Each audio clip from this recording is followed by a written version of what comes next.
नमस्कार, बहुत स्वागत है आप सभी का। आप मुझे न्यूज़ 18 के डिजिटल प्लेटफॉर्म पर देख रहे हैं। मैं हूं आपके साथ जया मिश्रा।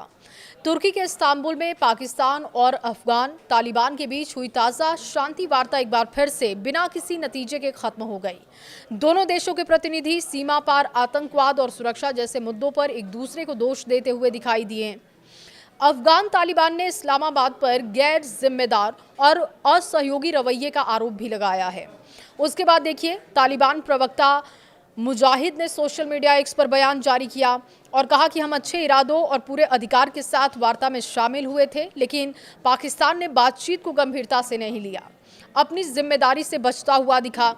मुजाहिद ने दावा किया कि पाकिस्तान ने सुरक्षा की पूरी जिम्मेदारी अफगानिस्तान पर डालने की कोशिश की, जबकि खुद किसी भूमिका को स्वीकार नहीं किया। उन्होंने कहा कि इस रवैये के कारण 2 दिन चली वार्ता विफल हो गई।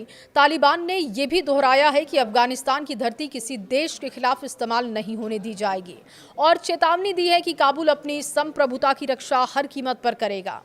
उन्होंने कहा कि पाकिस्तान के मुसलमान अफगानों के भाई हैं और अमीरात उनके साथ भाईचारे और सीमित सहयोग की भावना भी रखता है। अफगान भूमि और जनता की रक्षा इस्लामिक और राष्ट्रीय कर्तव्य है और किसी भी आक्रमण का डटकर जवाब दिया जाएगा। अब इस पर पाकिस्तान का क्या कहना है, ये भी आपको बताते हैं। देखिए, दूसरी ओर पाकिस्तान के रक्षा मंत्री ख्वाजा आसिफ ने कहा कि बातचीत पूरी तरीके से गतिरोध में पहुंच गई। उन्होंने कहा कि काबुल मौखिक भरोसे से आगे नहीं बढ़ना चाहता, जबकि हम केवल लिखित समझौते को ही मानेंगे। सिर्फ ये बताया कि तुर्की और कतर ने इस बारे में मध्यस्थता की कोशिश की, लेकिन कोई प्रगति नहीं हुई। उन्होंने कहा कि अगर उनमें उम्मीद होती तो वो हमें रुकने को कहते, लेकिन हमारा खाली हाथ लौटना बताता है कि उन्होंने भी हार मान ली है। ये बैठक 6 और 7 नवंबर को इस्तांबुल में हुई और इससे पहले 2 दौर की वार्ता 25 अक्टूबर को इस्तांबुल और 29 अक्टूबर को दोहा में हो चुकी थी। दोनों ही बिना नतीजे के खत्म हुई हैं।